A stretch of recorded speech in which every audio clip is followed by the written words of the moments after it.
Hari ini kita akan mempelajari tentang anatomi leher dan juga anatomi wajah ya. Ya sebagian kepala gitu. Besok dilanjutkan dengan anatomi yang mungkin lebih spesifik sesuai dengan bidang profesi kalian. Hari ini kita akan mempelajari tentang anatomi regio coli dan regio fasi. Ya mungkin kalau yang kuliah yang waktu semester yang sebelumnya gitu ya, itu kuliahnya kan berdasarkan sistem organ gitu ya. Nah untuk yang sekarang ini pendekatannya itu secara regional istilahnya gitu kalau di anatomi. Sehingga nanti dengan pendekatan secara regional ini, maka tentunya di suatu regio dari tubuh, kalau misalnya yang akan kita pelajari nanti itu adalah leher dan wajah, maka di sana kita akan mempelajari tentang termasuk vaskularisasinya, gitu, terus inervasinya, termasuk juga muskuloskeletalnya, gitu ya.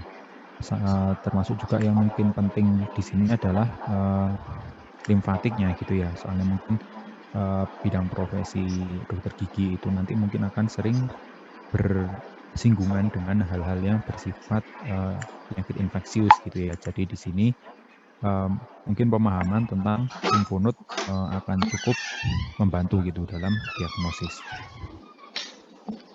Jadi seperti itu, kalau pendekatan secara regio, dalam satu regio nanti akan dibahas multi sistem organ gitu.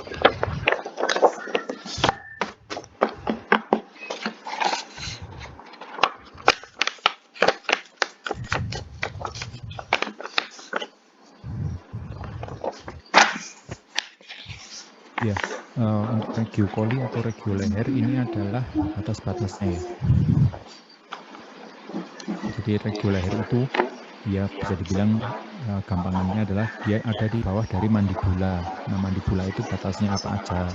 Yang di bagian depan ini ada mental gitu ya. Mental atau dagu. Terus kemudian ke arah nervu inferior dari corpus mandibula yang ada di sini ya. Terus kemudian berlanjut sampai ke annulus mandibulanya, terus kemudian berlanjut ke processus mastoideus sampai ke linea nuca superior. Jadi itu bagian dari os occipital. Os occipital, tulang yang ada di kranium ya, yang ada di belakang dari kranium ini tulangnya. Ini linea nuca superior namanya. Nanti dia ditempeli oleh musculus trapezius yang ada di sini ya. Ada di sini musculus trapezius.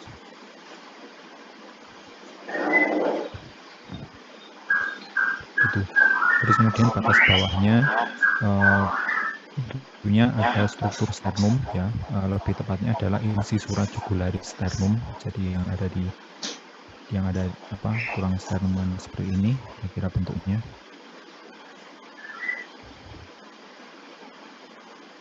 Ini bagian manubrium sternumnya ya. Terus kemudian ini adalah claviculanya gitu. Ini claviculanya. Kemudian berlanjut sampai ke persendian atau namanya articulatio acromioclavicularis. Jadi antara akromion itu bagian dari tulang scapula ya.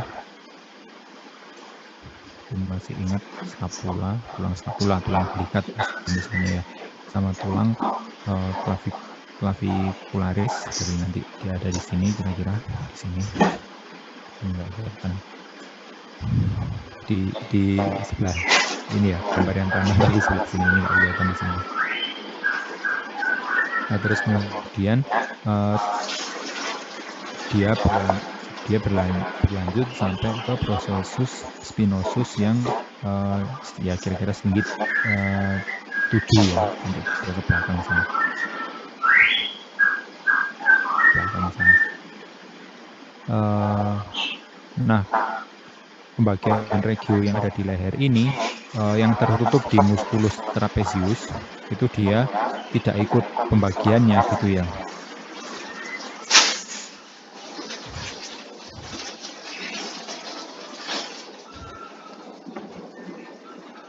Terus kemudian bagian koli ya, kalau misalnya kita lihat dari tepi, balik lagi. Kita lihat dari tepi, ini kan bentuknya segi 4 ya. Ini bentuknya kalau kita lihat dari tepi adalah segi 4 ini. Terus kemudian saya gambar di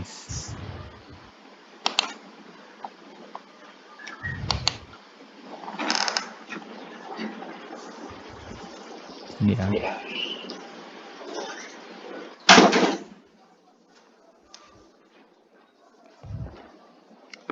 Nah, terus kemudian dibagi menjadi dua oleh suatu bidang yang miring ya.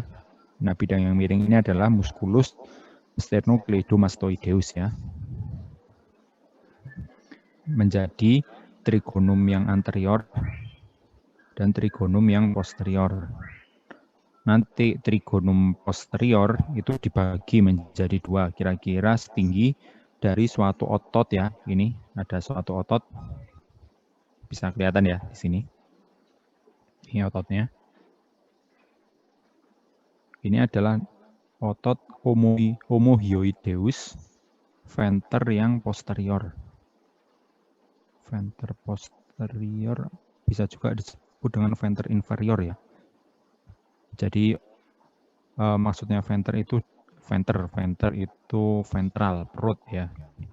Jadi ototnya itu ada punya lambung atau punya perut, soalnya dia nanti di sini terpisah oleh suatu tendon. Ya nanti gunanya buat memfiksasi gitu ya, difiksasi gitu ya sama struktur lain. Nah, ini jadi di sini nanti kalian lihat di sini. Sini ya. Ini ada perut yang depan, ini ada perut yang di belakang.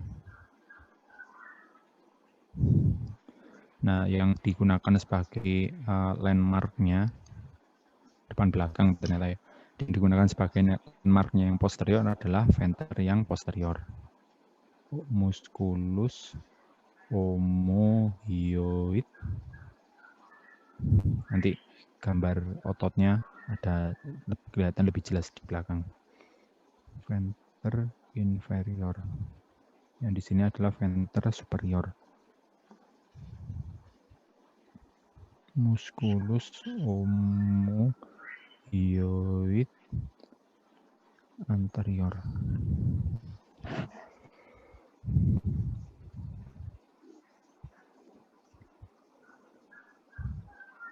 Ya, regio yang di sebelah atas ini karena dia mendekati ke oksipital ya, maka disebut dengan trigonum oksipital. Ini trigonum oksipital, nanti ada gambarnya di belakang. Terus yang lebih bawah ini karena di atas scapula ya, disebut dengan trigonum supraclavicula.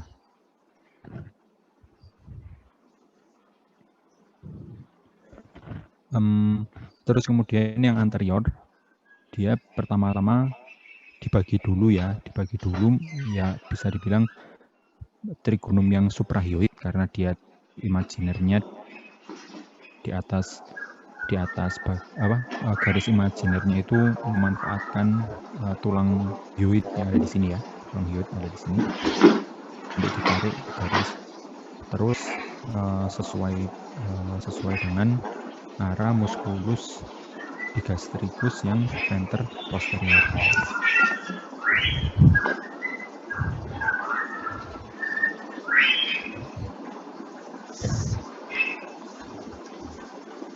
Jadi gini ya,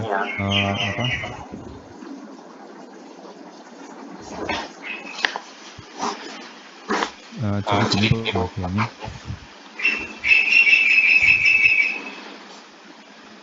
Nah, struktur yang lebih belakang ini, di sini ada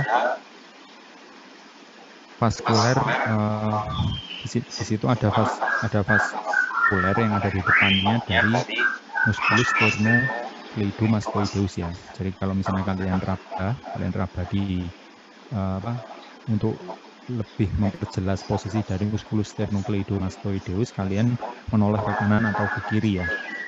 Nah, terus kemudian akan tampak otot dari processus mastoideus sampai ke sternum ya.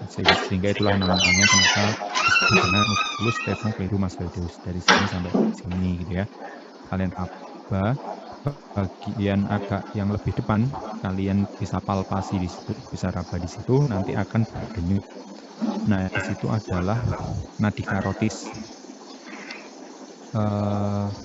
Nadi karotis itu mungkin kalian perlu untuk pelajari, karena setahu saya di dokter gigi juga diajari bagaimana untuk BLS, Basic Life Support ya. Jadi salah satunya adalah melakukan RJP atau pijat jantung. Nah, untuk mengevaluasi apakah denyut jantungnya itu kembali setelah dilakukan RJP itu dievaluasi pada nadi karotis ini. Nah, regio yang ada nadi karotis di situ, bisa teraba nadi karotis di situ. Disitulah kenapa terus kemudian disebut dengan trigonum vaskular.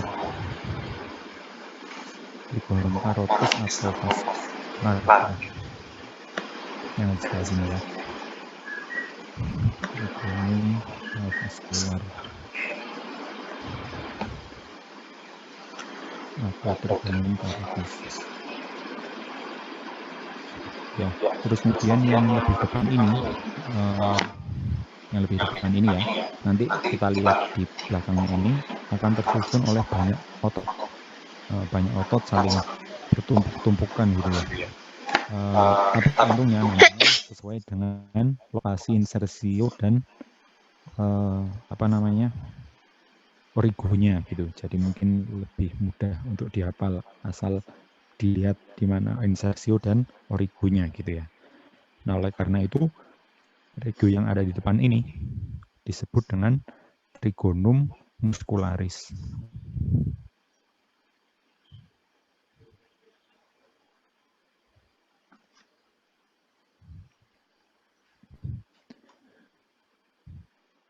Kemudian di bagian yang lebih depan sini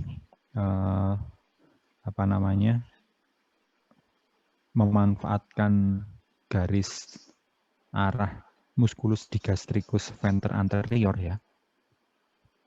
Ini dibagi menjadi regio yang depan sini sama yang belakang. Kedua regio ini disebut dengan infrahyoid. Kalau yang regio yang atasnya ini disebut dengan regio suprahyoid begitu ya. Nah, yang bawah ini karena dia berdekatan dengan bagian mental ya, maka disebut dengan trigonum submentalis. Kalau yang lebih belakang ini dia disebut dengan trigonum submandibularis karena dia bersinggungan yang paling banyak dengan dengan os mandibula, dengan tulang mandibula atau dengan os mandibula gitu ya.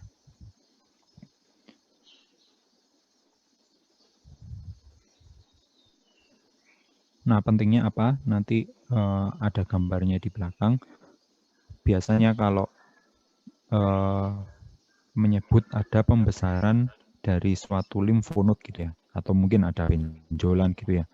Biasanya ada abses gitu ya. Sering ya terjadi abses di leher ini. Jadi makanya ada istilahnya kalau di THT itu abses leher dalam istilahnya. Nah, itu biasanya salah satu kaitannya adalah komplikasi dari infeksi gigi gitu. Nanti dia bisa menyebabkan suatu abses mandibula. Nah, lokasinya ya, penamaan lokasinya itu kita mengikut pembagian trigonum-trigonum itu gitu. Jadi mungkin bisa gitu di pemeriksaan fisik, hasil pemeriksaan fisik terdapat ada massa atau terdapat ada swelling atau pembengkakan gitu ya pada misal regio submandibular gitu. Bisa juga salah satunya mungkin buat kalian mungkin untuk nice to know ya, supaya nanti bisa menentukan pasien Itu gimana untuk safety-nya kalian juga gitu ya.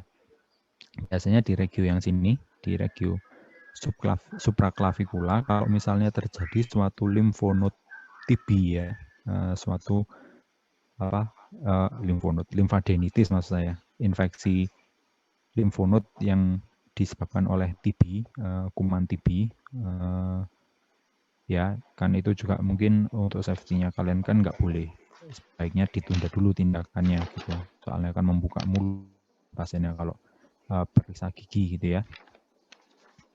Nah, di lokasi ini biasanya tempat limfadenitis TB itu terjadi, paling sering terjadi gitu ya.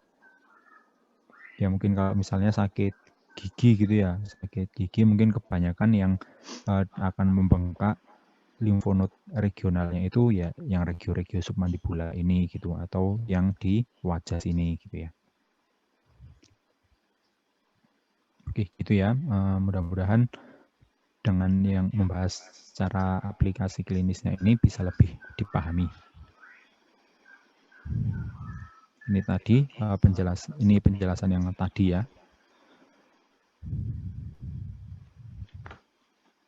Ya, sebetulnya di bagian yang lebih luar dari musculus sternocleidomastoideus itu ada suatu otot ya, otot yang cukup lebar yang membungkus bagian di bawahnya, itu namanya otot platysma ya, tapi dia memang tipis gitu. Baru yang bagian paling luar ada kulit, lapisan kulit atau lapisan kutan. Ya, ini penjelasan pembagiannya tadi ya. Gambar pembagiannya yang tadi.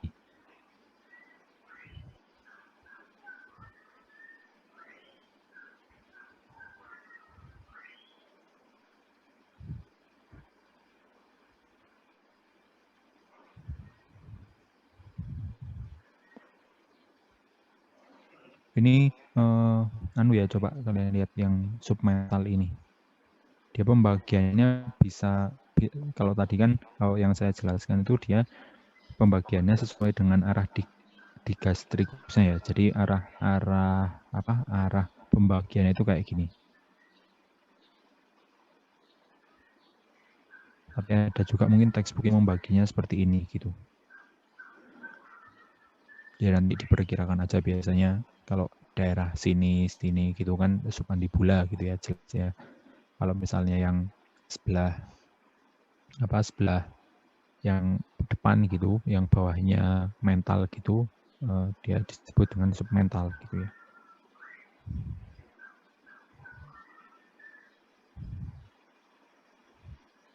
Oke, ini otot-otot yang ada di wajah ya, yang ada di leher. Jadi osioid itu dia kalau bisa dibilang ini ya, osioid itu.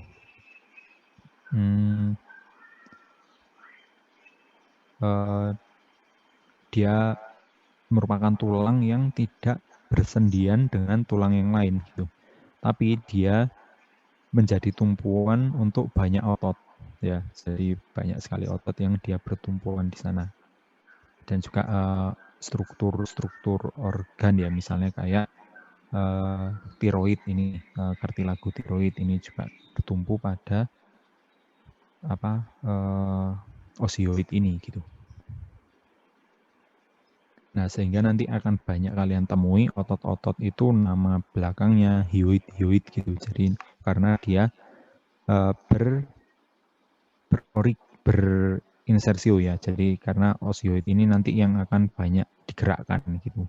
Kaitannya sama apalagi untuk gerakan menelan gitu ya. Karena dia kalau sama otot yang ada di hyoid ini, dia akan ditarik ke depan. Jadi dia melebarkan saluran esofagusnya gitu ya. Atau mungkin dia nanti kalau pas makanannya sudah sampai ke tenggorokan, dia ditarik ke bawah, ke atas ke bawah gitu, nanti biar menggerakkan peristaltik makanannya itu supaya turun ke bawah gitu ya. Ya gitu. Ini tadi yang pertama, ini tadi yang sternocleidomastoideus ya, ototnya. Ada yang menempel ke sternum, ada yang menempel ke klavikula. Nih.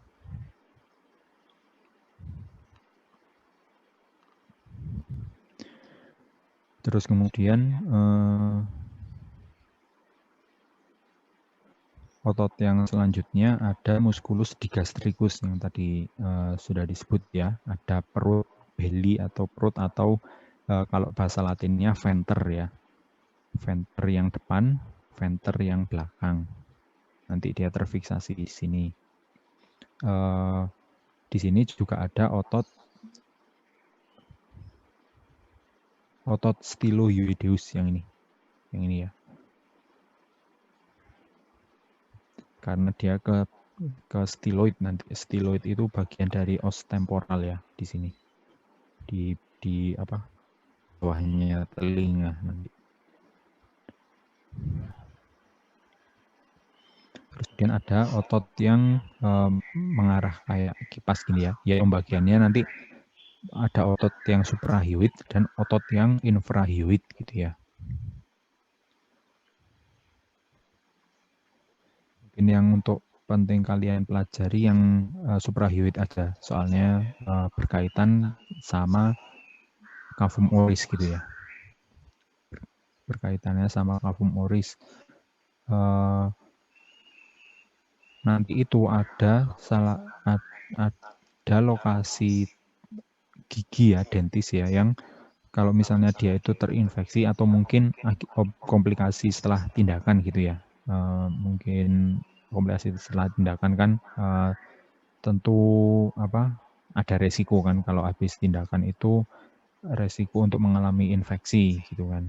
Mungkin kurang asepsinya gitu, kurang steril atau mungkin belum diberikan obat antibiotik gitu ya pasca tindakan gitu. Nah, biasanya nanti di gigi molar 1 kalau nggak salah, yang di mandibula ya, itu dia nanti berhubungan sama musculus mylohyoid ini. Jadi musculus mylohyoid itu bentuknya melebar kayak kipas gini ya, arahnya gini.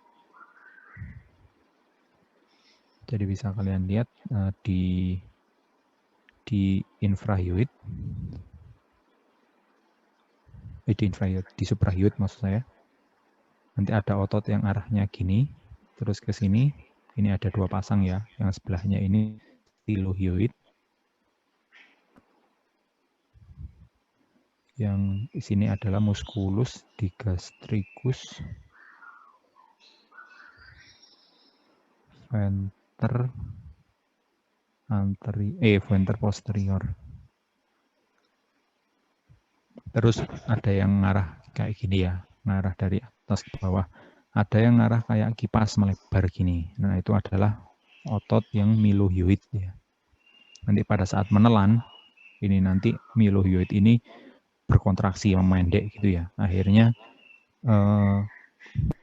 ya tentunya sama digastricus, sama ada kerja otot yang lain juga ya, secara kolaboratif.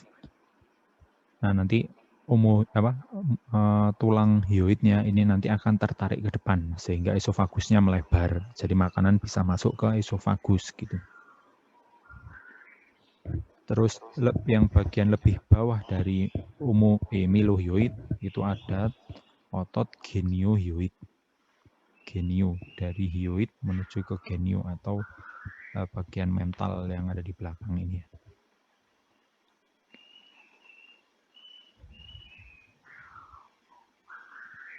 Ya mungkin untuk yang bawah-bawah ini nice to know aja. Ini tadi yang saya sudah kita pelajari tadi. Yang tengah ini dia banyak tersusun oleh otot. Ini coba kalian lihat. Bagian yang depan ada otot omohyoid ini. Ada juga otot sternohyoid ini. Kalau dibuka ya, diseksi gitu ya. Ada lagi otot yang di bawahnya, ada tirohyoid sama otot sternotiroid ya. Nah, itu makanya dia banyak ototnya, makanya dia disebut trigonumnya itu trigonum muscularis. Di baliknya ini ada kelenjar tiroid ya.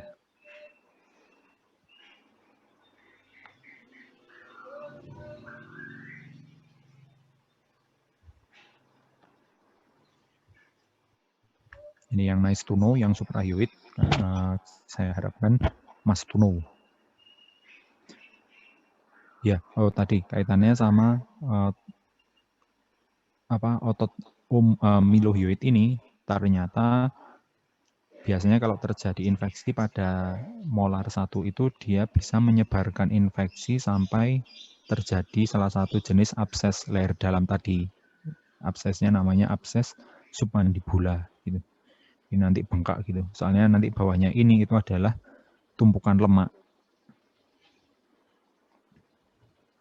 Ini orang yang makin gemuk ya lemaknya makin tebal, nanti lehernya, makanya orang bilang lehernya hilang gitu ya, karena tertimbun lemak. Oke, terus di leher itu juga ada suatu struktur ya yang sangat penting implikasi klinisnya nanti. Jadi ada struktur-struktur pembungkus untuk organ-organ yang ada di leher, disebut dengan fascia cervicalis ya. Nah, nanti di antara struktur-struktur pembungkusnya itu ada ruangan, ada kompartemen, disebut dengan spasium interfacialis. Coba setelah ini kita lihat bagaimana itu gambarannya. Nah, sebagai ini ya. Jadi ada fascia cervicalis sebelumnya, saya jelaskan dulu. Fascia cervicalis itu ada fascia cervicalis superficial atau yang lebih luar, ada fascia cervicalis profunda, biar nggak bingung ya, FCP itu. FCP adalah fascia cervicalis profunda, fascia cervicalis superficial.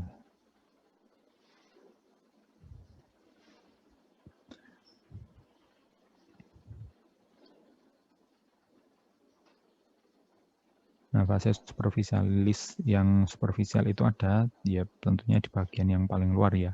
Mungkin kalau di bahasa Inggris kan lebih banyak memakai istilah investing layer kalau nggak salah.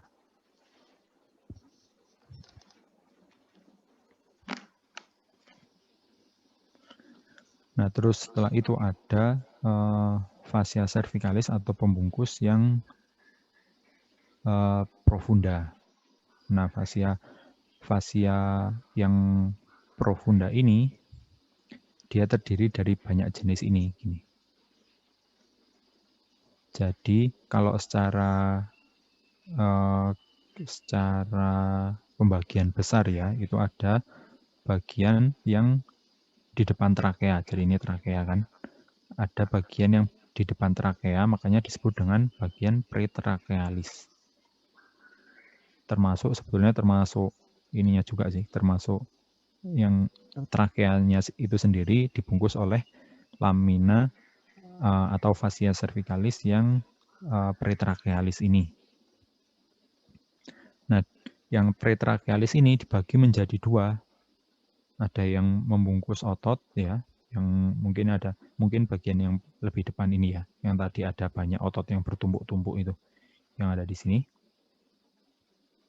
Nah, ini makanya disebut dengan pars muscularis. Yang lebih belakang ini adalah pars visceralis. Ya, mungkin sebelum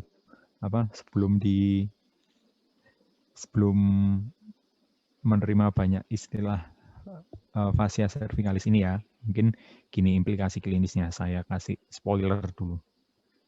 Jadi infeksinya itu, penyebaran infeksinya di daerah leher ini, penyebarannya bukan nanti lebih seringnya bukan mengarah ke tepi sana, jadi bukan melebar ke sana-sana gitu.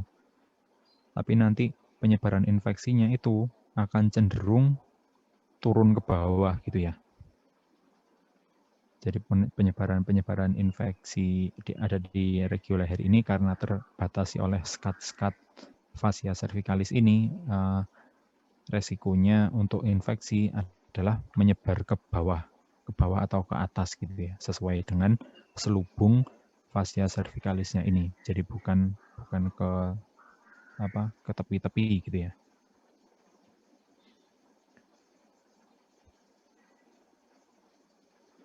Oke, itu tadi ya yang muskular, yang pretrachealis. Terus kemudian bagian yang kedua ada retrofaringealis. Sebetulnya ada retrofaringealis, ada bucofaringeal. Bucofaringeal itu dia lebih depan gini ya. Yang retrofaringeal itu dia lebih belakang.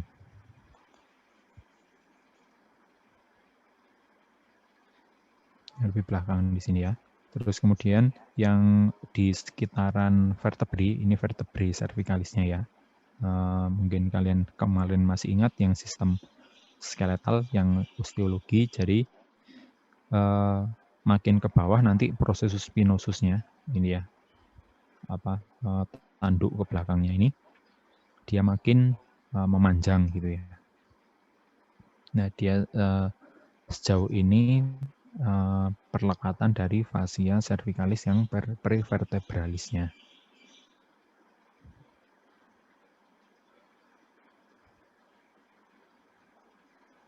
Ini ya, ini retrofaringeal, ini nunjuknya yang ini ya.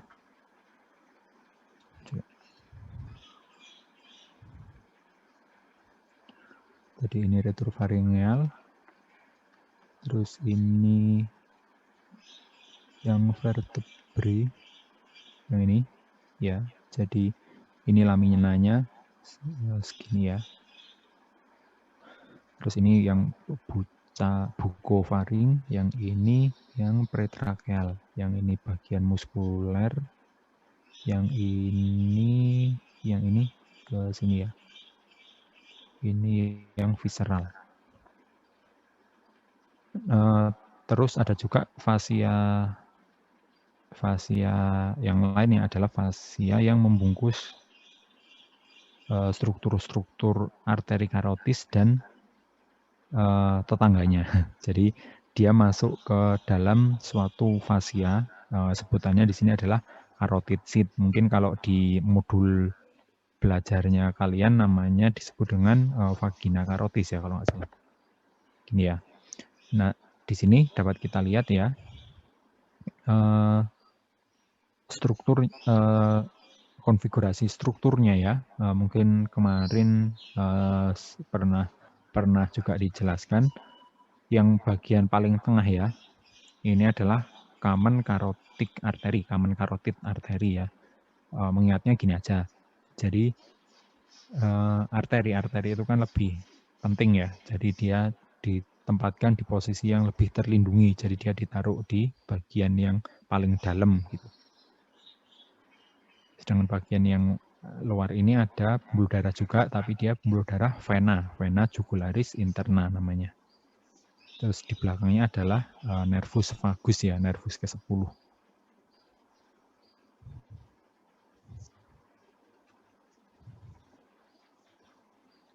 Oke, jadi begitu ya, mudah-mudahan bisa dipahami. Nah ini tadi kalau tampak dari lateral, jadi sebetulnya kalau misalnya nggak ada apa-apa, dia itu ya istilahnya ngempet gitu ya. Jadi istilahnya tertutup, apa istilahnya Dik? Yang ngempet, kempes gitu. Dia baru kelihatan kalau misalnya di situ mungkin ada infeksi, ada nanahnya gitu.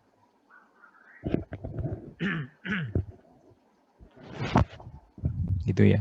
Nah, khusus yang bagian prevertebral ini dia disebut sebagai danger space karena nanti kalau kita susuri ya ke bawah gitu nanti dia ke arah mediastinum. Mediastinum itu di sana letak dari jantung gitu ya.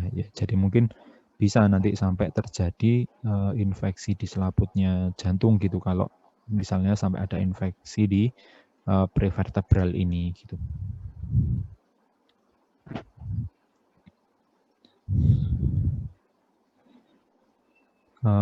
Salah satunya apa yang bisa sampai menyebabkan abses leher dalam itu ya, yang menyebabkan infeksi gitu ya. Mungkin ya enggak, bisa dibilang enggak sering juga enggak, jarang juga belum tentu gitu. Nah, dia adalah benda asing. Jadi mungkin ketelenan, bisa jadi duri gitu ya, atau bisa jadi ada benda lain apalagi yang tajam-tajam gitu ya, yang nanti bisa sampai menembus ke fascia-fascianya itu, nanti dia bisa resiko untuk menyebabkan infeksi itu tadi gitu.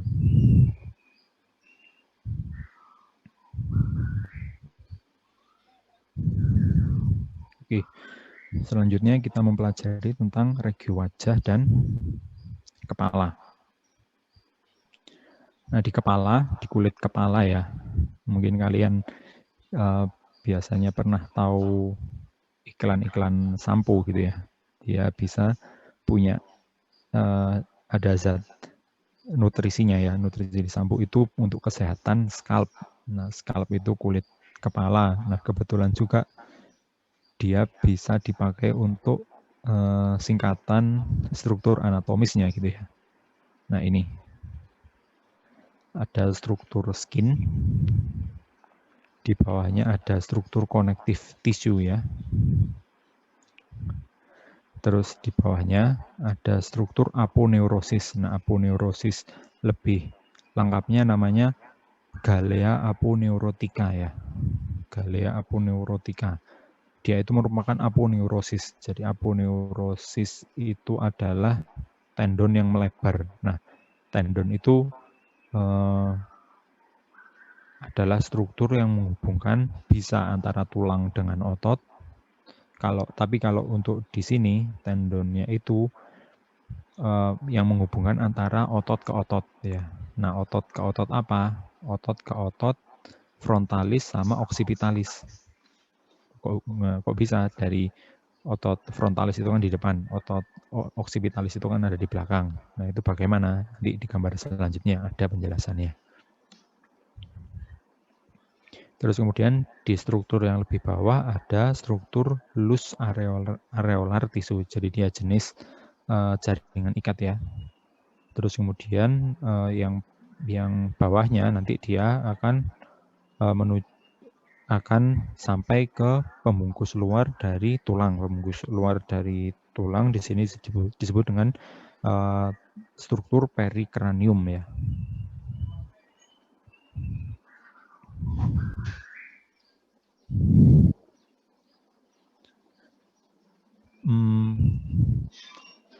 Sebagaimana juga kita lihat di sini ya, jadi di bagian scalp gitu ya, di scalp ini benar-benar di atasnya os parietalnya gitu, dia kita lihat nggak ada struktur otot ya, adanya cuma aponeurotik aja gitu. Jadi kaitannya apa? Kalau kalian mungkin pernah menemui orang yang cedera sampai robek di kulit kepalanya ini ya, dia perdarahannya mungkin lebih banyak gitu, banyak dan terus menerus gitu ya. Memang dia soalnya tidak ada respon untuk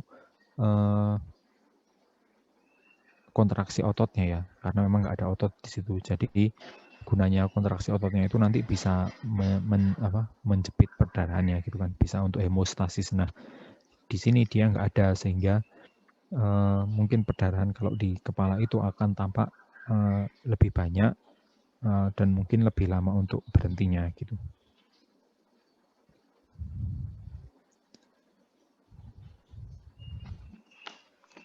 Ya, ini nanti setelah kranium diteruskan ini meningen atau selaput otak ya. Terus kemudian ini parenkim, cerebrinya parenkim ensefalonnya atau kepala otaknya ya.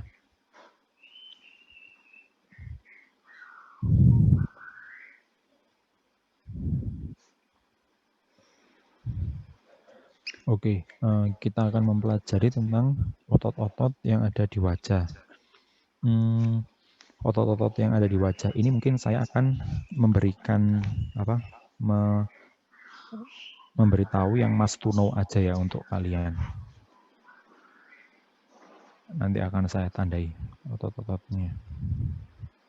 Nah, yang pertama terlebih dahulu Otot-otot di wajah itu terdiri atas 2 kelompok ya. Ada kelompok yang fungsional atau istilahnya di sini adalah mastikasi. Mastikasi itu artinya mengunyah ya, mengunyah dan menelan sih sebetulnya. Mengunyah dan menelan. Terus kemudian ada otot ekspresi. Ya, ini untuk ekspresinya wajah ya. Untuk yang otot-otot ekspresi ini, dia disarafi oleh nervus yang ke-7. Kalau yang untuk fungsional ada sebagian nervus yang ke-5, ada sebagian nervus yang ke-7.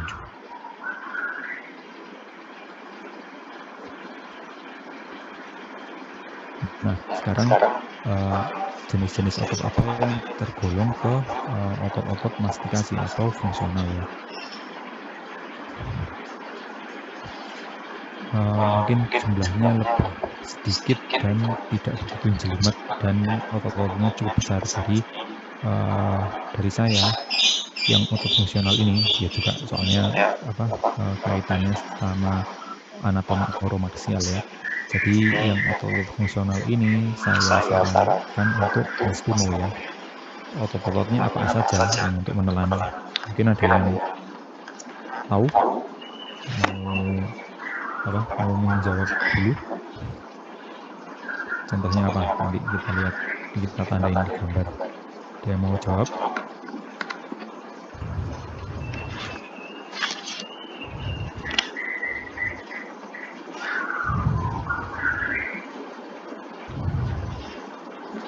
Ada yang mau jawab?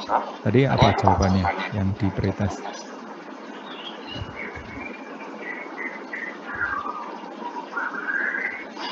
Ayo, nyalakan mic-nya kalau mau jawab.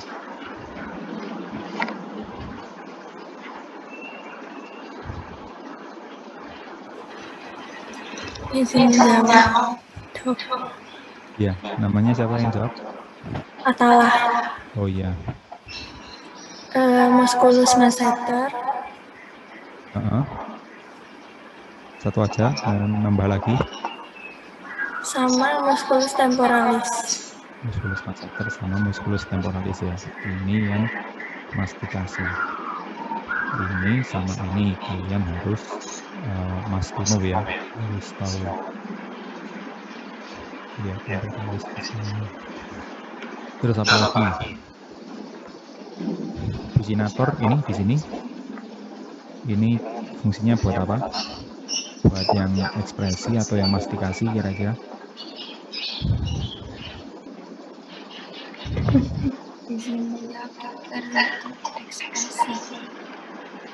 Ekspresi ya, sebetulnya kalau bucinator itu bisa ekspresi, bisa juga untuk mastikasi ya. Jadi dia bisa untuk menelan karena dia nanti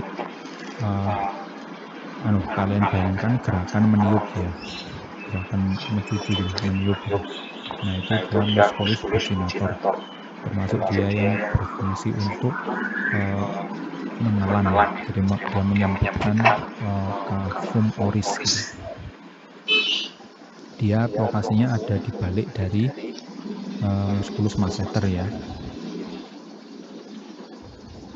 Nanti kalau kalian lihat juga ya di sini, di bagian sini itu ada kelenjar saliva ya. Kelenjar saliva yang ada di sini itu adalah kelenjar parotis namanya.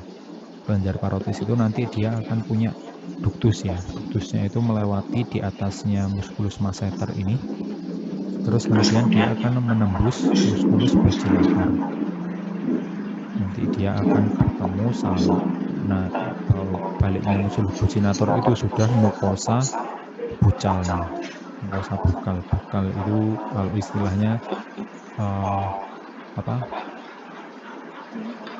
bucal itu istilahnya mukosa yang ada di pipi ini ya. Nah, ini bucalnya. Ya kok regionya juga disebut dengan bucal kok. Ya pipi ini bucal. kalau bahasa Jawa dibuang di bahasa anatomi itu daerah pipi itu ini bukal. Nah, ngomong-ngomong masalah bukal, mungkin kalian ada yang berminat ke forensik ya, ke forensik itu. Di mukosa bukal itu dia bisa jadi tempat untuk mengambil sampel DNA. Ya barangkali kalian yang disuruh ngambil gitu mungkin ya, disuruh ngeswab bukalnya gitu ya. Nah itu dia bisa diambil untuk sampel spesimen periksa DNA ya.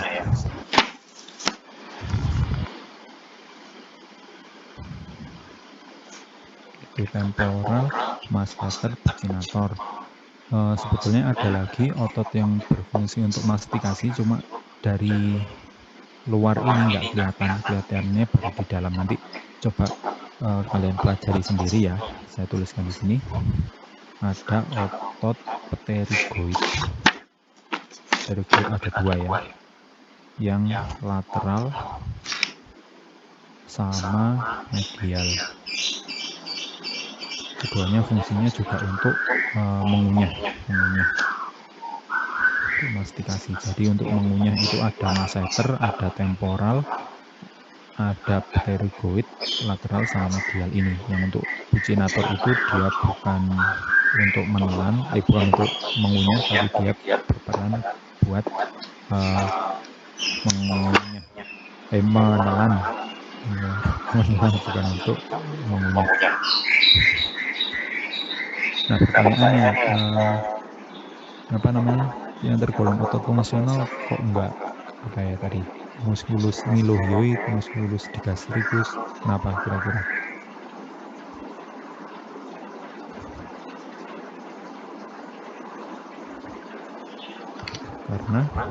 Karena musculus omohyoid, musculus digastricus itu seperti tadi yang sudah dijelaskan ya, batasan regio coli. Jadi dia bukan ikut otot wajah, tapi dia ikut otot leher. Bukan ikut otot wajah, tapi dia ikut otot leher gitu ya. Nah terus kemudian untuk otot-otot yang ekspresi, beberapa diantaranya adalah misalnya ini, zygomaticus minor dan zygomaticus mayor.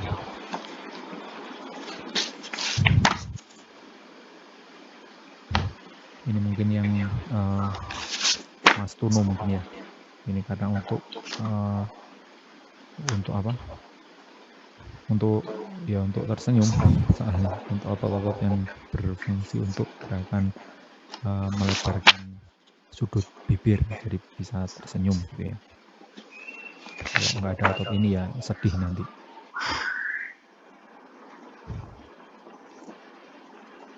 Oke ya, ini gampang ini ya, orbicularis oculi, orbicularis oris gitu ya. Nah terus ini ada yang Mas Tuno mungkin ini aja sih, saya nggak minta yang depresor ini juga. Ini untuk lawannya tersenyum tadi ya, ini untuk cemberut, soalnya bibirnya diarahkan, sudut bibirnya diarahkan ke bawah.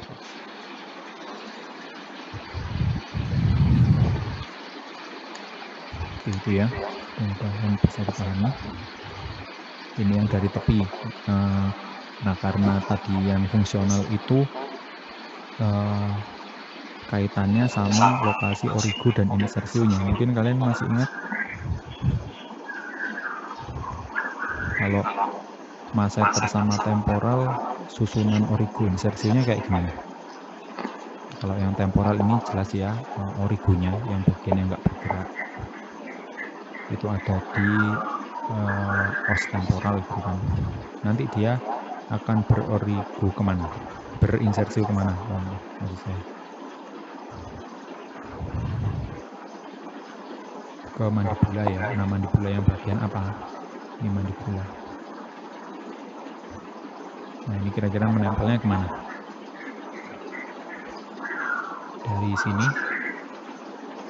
dari atas ini.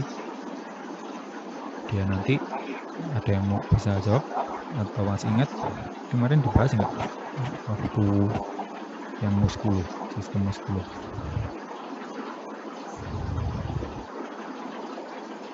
Dia berinsersi ke sini. Struktur apa ini yang menonjol di mandibula ini? Di sini ada struktur menonjol. Masih ingat? Coronoideus. Ya, processus coronoideus.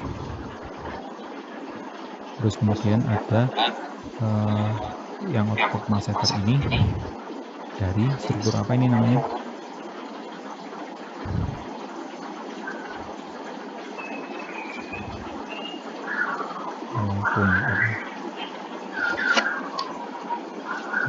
Lengkungan ini bahasa Latinnya apa? Ya, gimana? Berbisik ngomongnya. Arcus zygomaticus. Ya, Arcus zygomaticus sampai ke bagian corpus mandibula ya. Nanti dia berinsersi di sana. Nah, yang untuk musculus temporalis ini sama masseter ini dia diinervasi oleh nervus yang kelima. Ya, nervus yang kelima. Nah, terus ini tadi yang posinator ya, di baliknya otot masseter.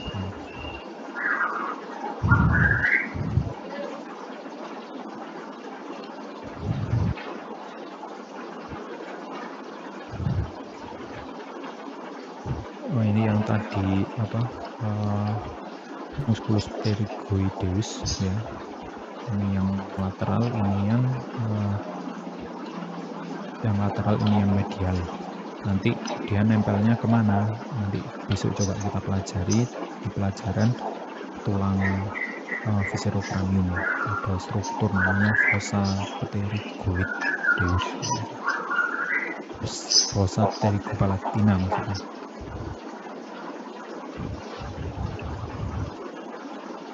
Arahnya di sini, yang kedua arahnya ke bawah. Jadi dia mengenyahkan posnya dari dalam.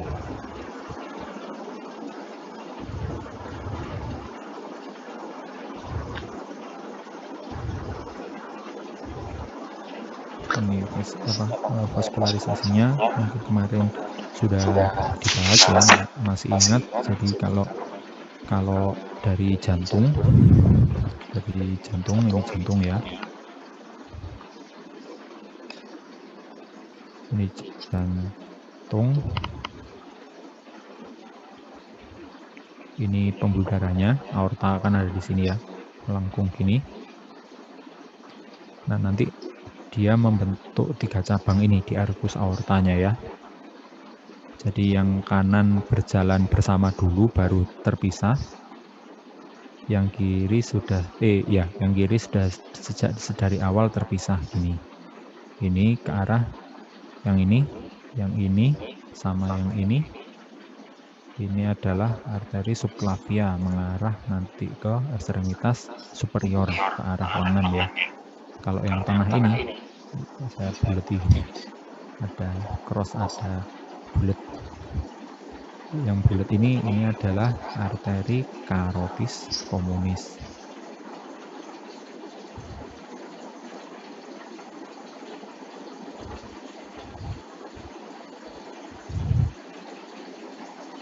Nah, arteri carotis communis kira-kira setinggi tanduk atas dari cartilago tiroid. Dia memecah menjadi pembuluh darah karotis eksterna sama interna. Yang lebih belakang ini interna ya. Nanti kalau yang interna ini nanti dia akan menuju ke cavum cranium. Jadi dia yang berfungsi utama untuk memberikan asupan darah ke otak.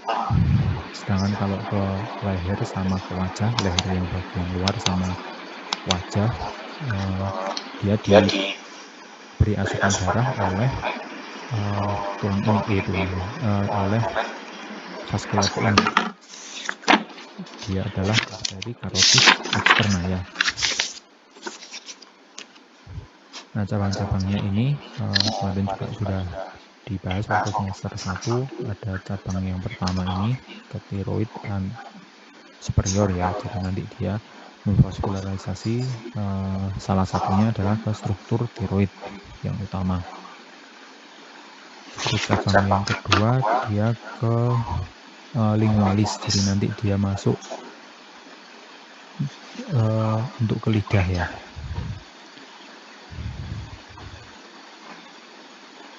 Untuk ke lidah, termasuk dia juga akan berjalan bersama dengan nervus hipoglossus yang nanti berperan nervus hipoglossus ya, berjalan bersama nervus hipoglossus atau nervus 12 ya. Jadi dinamain nervus cranialis, kan ini termasuk jenis nervus cranialis ya. Dinamain dari nervus 1 sampai ke 12. Hipoglossus ini yang berfungsi untuk gerakan lidah hipoglossus. Nervus 12 ya.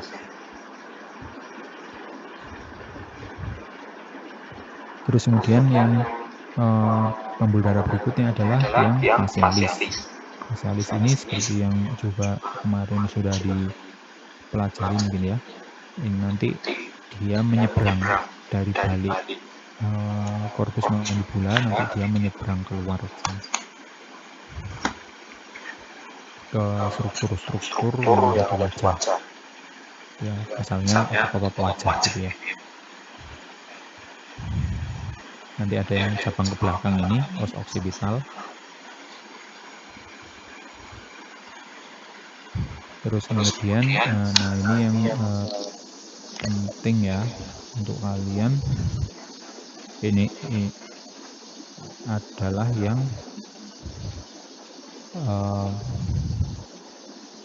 maksilaris, arteri maksilaris ini. Saya centang 2.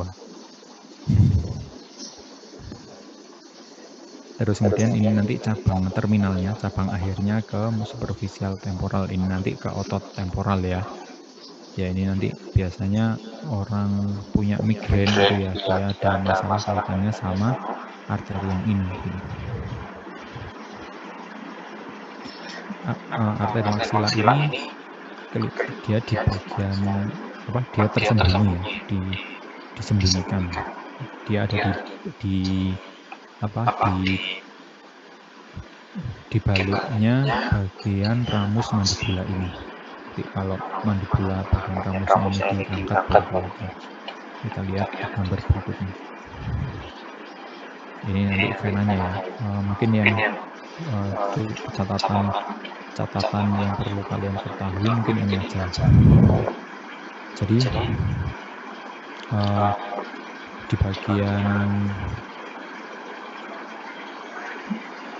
kan ada arteri, ada vena ya, intinya untuk membawa kembali darah yang miskin oksigen ya. Nah,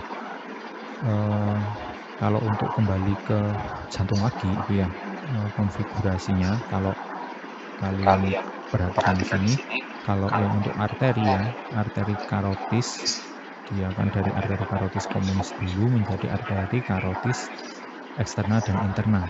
Dia kesemuanya dilindungi di dalam sternocleidomastoideus ini. Sedangkan kalau yang jugularisnya ya, jadi lawannya arteri karotis itu adalah vena jugularis ya.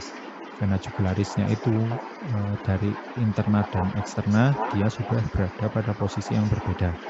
Kalau yang ada di sini ini adalah yang interna. Kalau yang ada di luarnya sternocleidomastoideus dia adalah yang eksterna.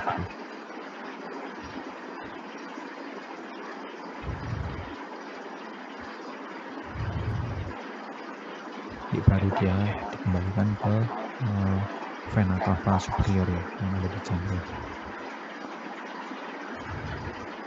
Ya tentunya sebagian besar kalau misalnya dia jalan bersama ya, nama-nama vena itu dia dinamakan sesuai dengan arteri yang dia bersama, dia dampingi gitu.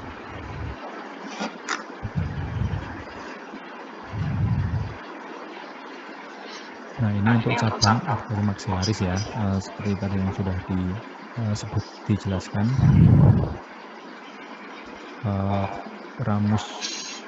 Ramus mandibulanya ini yang ada di sini, ini diangkat dulu, baru nanti bisa terlihat arteri maksilarisnya gitu ya. Nanti mungkin yang perlu kalian untuk ketahui ya, ini yang ini aja, mungkin tiga aja, nggak usah banyak-banyak. Yang lain mungkin untuk nice to know. Tiga-tiganya itu adalah ya mungkin, tapi saya kurang tahu ya, barangkali kalau kedepannya perlu juga berkaitan sama mungkin tindakan bedah mulut ya.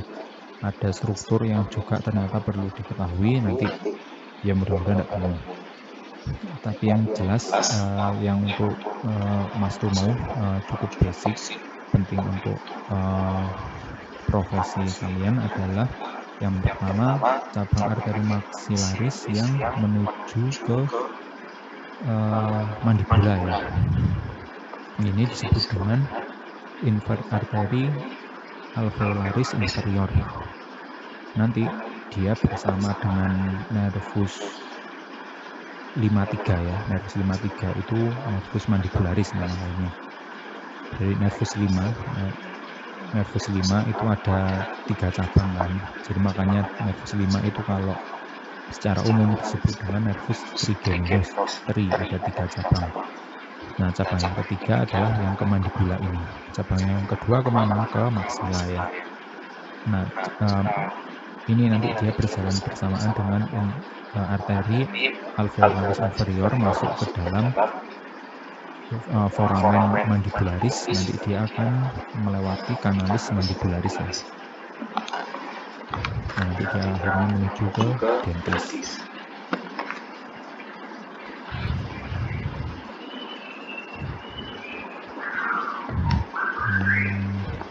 Ya, udah. Terus kemudian yang selanjutnya adalah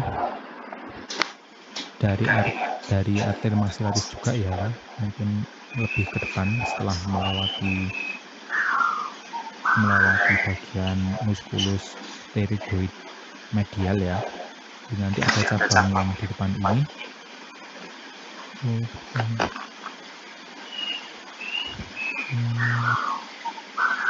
Coba di gambar berikutnya kayaknya lebih jelas ya.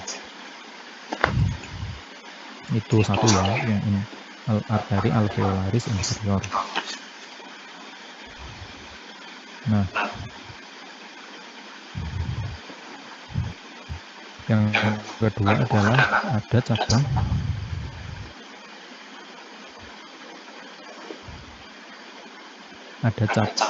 cabang yang menuju ke maksila yang di belakang ya, disebut dengan arteri ini.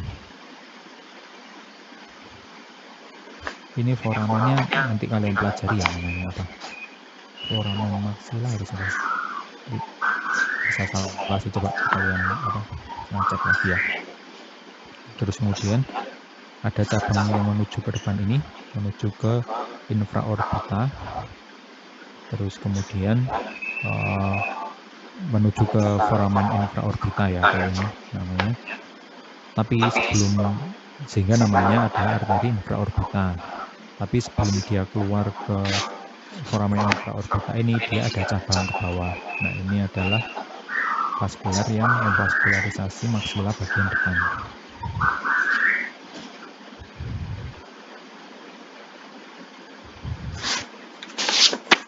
Ya gitu ya, jadi kalau tindakan kan tentunya harus paham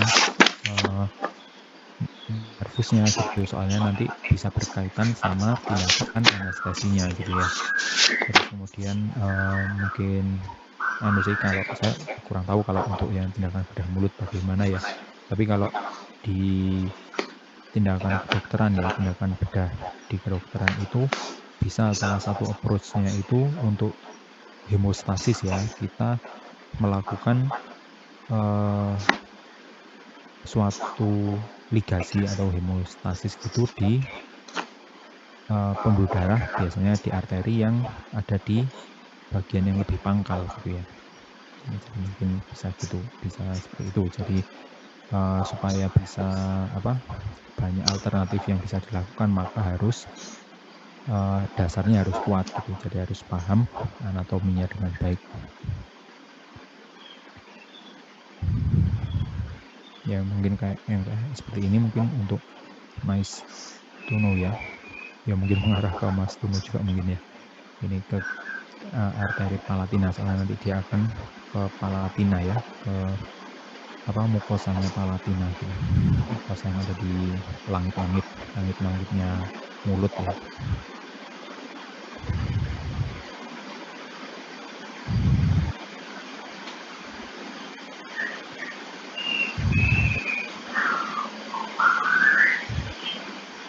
Ini tadi ya.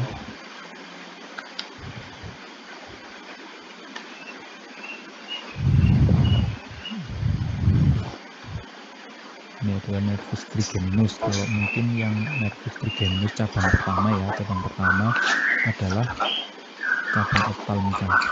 Saya tambahin aja 51. Yang ini adalah cabang yang kedua 52. Ini adalah cabang yang ketiga 53. Mungkin yang untuk kalian ketahui yang cabang 52 sama 53 ini aja.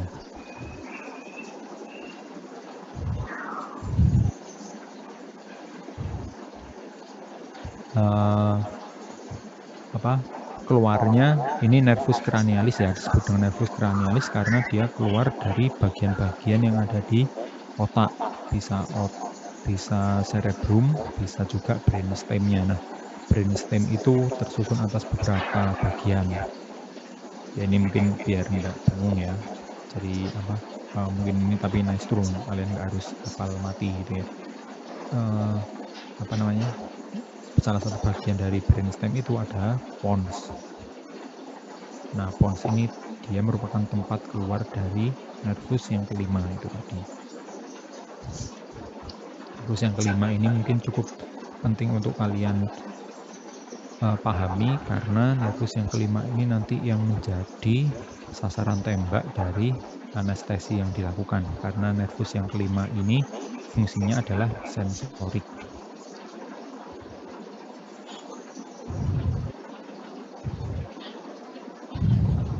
Benar-benar berfungsi sebagai sensorik, jadi di wajah gitu ya, termasuk kulitnya wajah juga itu dia diinervasi oleh nervus 5, jadi nggak cuma giginya aja,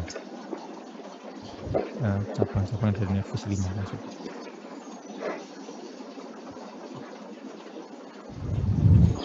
Nah ini ya, coba kalian lihat dari kepala, dari kranium itu, nervus 52 itu keluarnya dari foramen rotundum.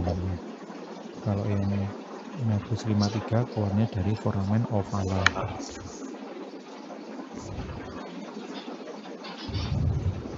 Oke, dan menuju ke lokasinya masing-masing.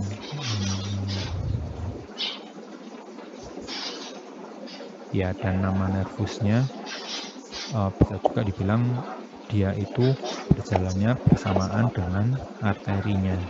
Oke, ini misalnya ini adalah nervus alveolaris yang superior gitu ya.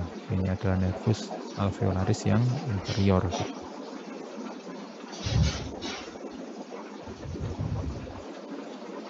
Dia masuk ke dalam foramen mandibularis ya, bersama dengan arteri alveolaris inferior tadi.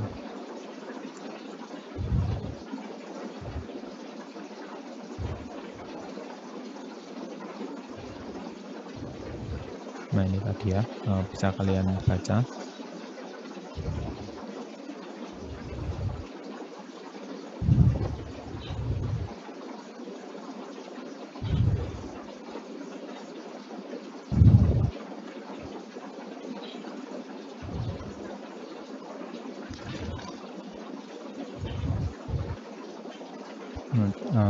Yang sensorik yang nervus 52 tadi. Kalau yang untuk gerakan terutama fungsinya untuk motorik ya, kalau yang facialis ini.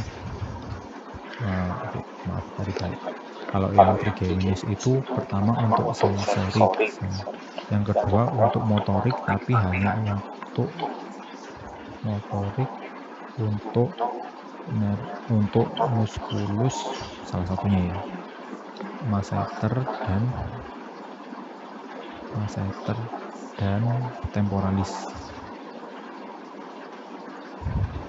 Sedangkan kalau yang nervus 7 ini sebagian besar fungsinya adalah untuk motoris, jadi untuk pergerakan maksudnya gitu. Motoris itu untuk pergerakan dari muskulus wajah, facial muscle.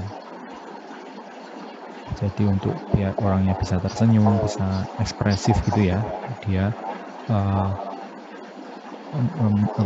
nervus facialisnya dia itu yang berperan. Dia juga bisa untuk untuk sensorik ya. Sensorik itu berarti dia untuk menerima rangsangan, misalnya untuk nyeri gitu ya. Tapi kalau yang facialis ini dia khusus untuk lidah bagian anterior. Jadi kita bisa merasakan rasanya yang bisa diterima oleh lidah bagian anterior itu diperankan oleh nervus facialis gitu. Anterior lidah. Gitu ya, mudah-mudahan enggak bingung. Ini apa cabang-cabangnya ya, sesuai dengan daerah percabangannya. Sesuai dengan daerah tujuan percabangan dari nervus facialis tadi.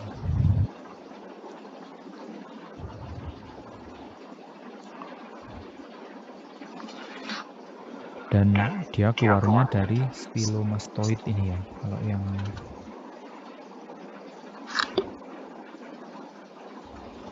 stylomastoid, dia soalnya beriringan sama keluarnya juga dari pons. Dia nanti beriringan sama nervus 8. Nervus 8 itu untuk pendengaran ya. Nervus vestibulocochlearis atau bisa juga disebut dengan auditoris, nervus ke-8. Nanti dia berjalannya bersama dengan nervus 7 ini nanti bareng di telinga gitu, ikut jalur yang dekat sama saluran yang ada di telinga gitu.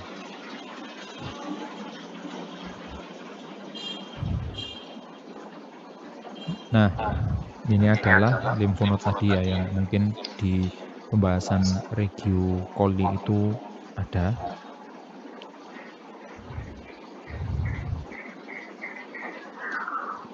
Ini ada tadi sudah disebut ya. Ini misalnya manipulanu. Kalian mungkin cukup kalau di pemeriksaan fisiknya itu cukup menuliskan ada pembesaran limfonod gitu kan. Cara bedanya gimana nanti seiring kalian belajar skill nanti kalian bisa memahami. Jadi palpasi itu kayak nodul itu jadi kayak suatu bentuk yang padat gitu tapi nggak terlalu besar gitu ya, itu namanya nodul. Nah, itu biasanya dia berasal dari pembesaran limfonod. Nanti kalian pelajari sering belajar skill ya selama kuliah.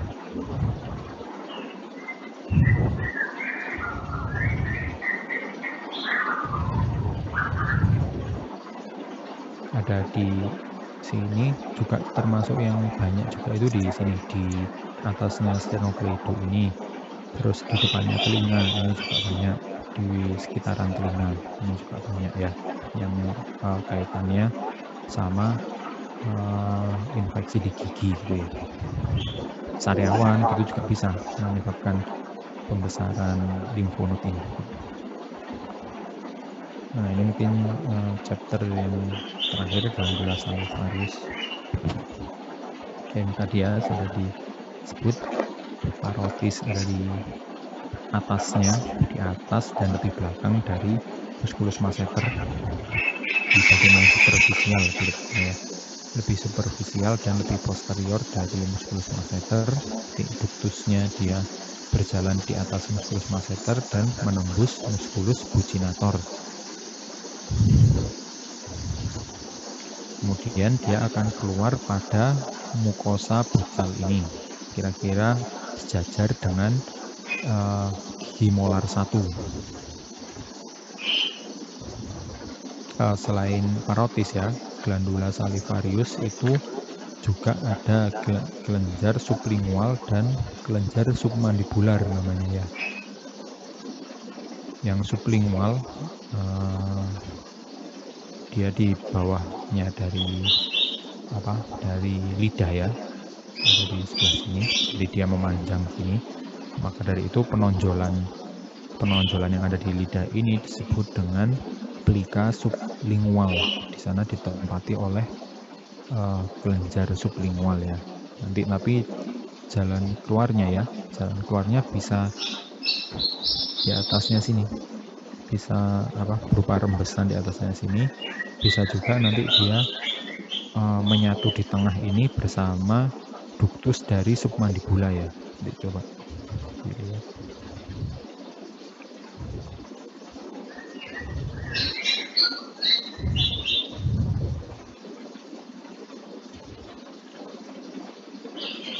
Mana ya? Bentar. Ini yang kelenjar submandibula ya. Dia lebih berada di tepi ya. Kalau yang ini dia berada di tengah.